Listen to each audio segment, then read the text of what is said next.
mo kung kasi ko sa buhay ng anak. Para malaging pakiramdam ko, wala nang dahilan para mabuhay pa ako. Huwag niyo na ulit gagawin yun, ha? Kailangan ko po kayo. Anak, mas kailangan kita. Ngayon, may dahilan na ako ulit mabuhay. May pamilya na ako ulit. Ma, alam ko na ginawa nila. Pinagtapat sa akin ni Jun ang lahat. Alam ko na kung ano ang mga pinagagawa ni Loretta at ni Sofia. Hindi kami kriminal. Hindi nyo kami pwedeng ikulong. Hindi nyo sila pwedeng i-detain dito. Infringement lang ang kaso nila. Attorney, hindi nyo yata kilala mga kliyente ninyo. Attempted murder at conspiracy to murder ang kaso nila. Mabigat-bigat yon. Wala kayong ebidensya. Bok, pasok ang witness. Witness. Laking pasasalamat kong at buhay kayo dahil hindi nang papatawad ng sarili ko kung pati kayo mawawala. Naisipin niyo, ang importante, nandito ka, anak. Buo na ulit ang pamilya natin. Sino yan? Sila ba ang nag-utos sa iyong patayin si Elisa at Amanda Montemayor? Sako. Loretta! Tumahimik ka! Huwag salita!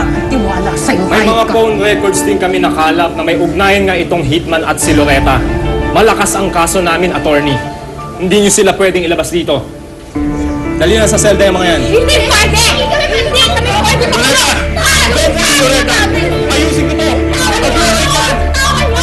Well, sigurado ako. Mabubulok na ang dalawang yon sa kulungan. Wait, Amanda. You know, they have brilliant lawyers. Baka makalusot yung dalawang yon. Oh, yung mga abogadong yon? Ang mamahal nun. Mahal na. Mukha pang pera. Once malaman nila, walang credit line yung mag-ina, ay pag hindi naman kumaripas ng takbo, papalayo yun. Oh! You have a point there. Tama. Oh, my. I tell you. Alam niyo, Ma, hanggang ngayon, hindi ako makapaniwala na magagawa nila yun. Hindi ko maubos maisip kung paano umabot sa ganun mga pangyayari. Kahit ako, nung malaman ko yung buong katotohanan, napuno ko ng galit yung nararamdaman ko. Kay Elisa, hindi lang nila sinira ang buhay ni Elisa. Pinagtangkaan pa nila. I'm sorry, Lisa. Sorry, anak, at hindi kita naprotektahan. Kalimutan na natin yan pa. Wala na tayong magagawa. Pare-pareho tayong nabiktima. Pare-pareho tayong nasaktan.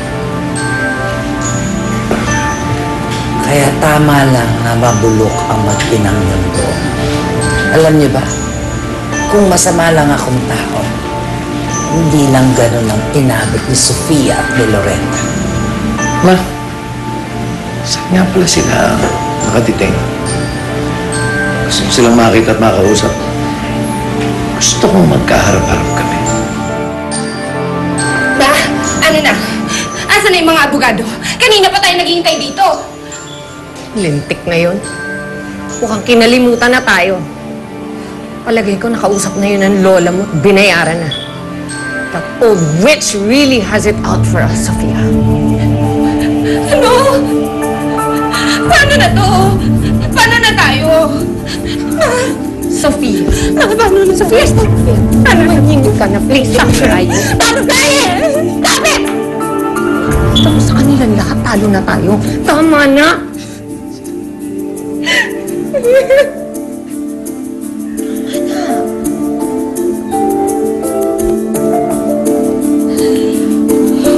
May bisita kayo. Ayan na. Ayan na. Sasa. Okay? Come on. Dad! Dad! Dad, bumalik ka na. Buti bumalik ka na. Ilabas mo na kami dito, please.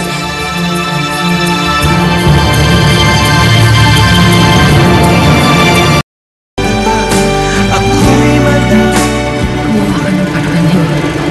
Nakikiusap ka. Gumawa ka ng paraan.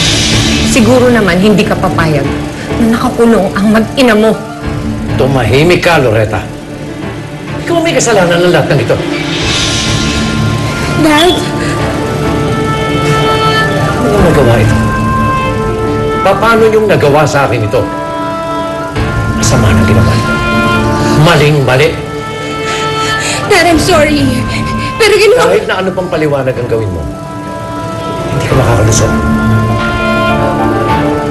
At kahit gusto kitang ilabas dito, Sofia, wala akong magagawa. Nakatali ang kamay ko. Nagkamali ka. Kailangan matuto ka. Hi! Daddy, Daddy? Ayan na. Daw po. Sabi po ni Manay Jun, may nilabanan daw po kayo mga bad guys. Tinalo niyo po ba sila? Oo, anak.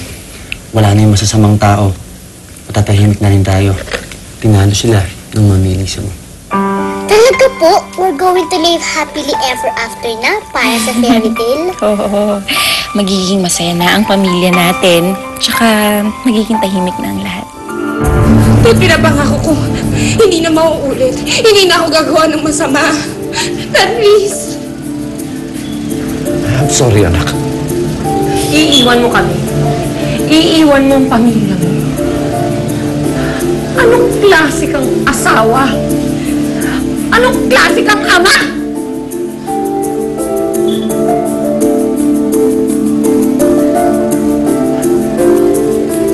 Tignan mo ang sarili mo, Loretta. Tignan mo kung anong ginawa mo sa anak mo. Ikaw, anong klase kang ina? Haler, bumalik ka dito! Huwag mo kaming iwan! Dad, Haler!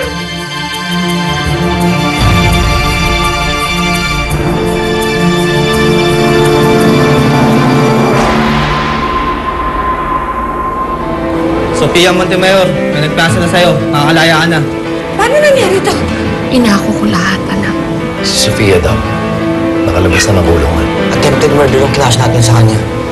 Hindi available yun. Kailan maayos na tahimik na ang lahat? Saka pa nagkakaganito. Diyos ko, natatakot ako sa mga pwedeng gawin ni Sofia. Wala akong magagawa, Mr. Olivares. We have to let Sofia go. After ng confession ni Loretta, mas lalong humina ang kaso laban sa kanya. Wala na silang ebidensya. Promise me, gaganti ka para sa akin. Pinapangako ko. Gagantihan ko sila.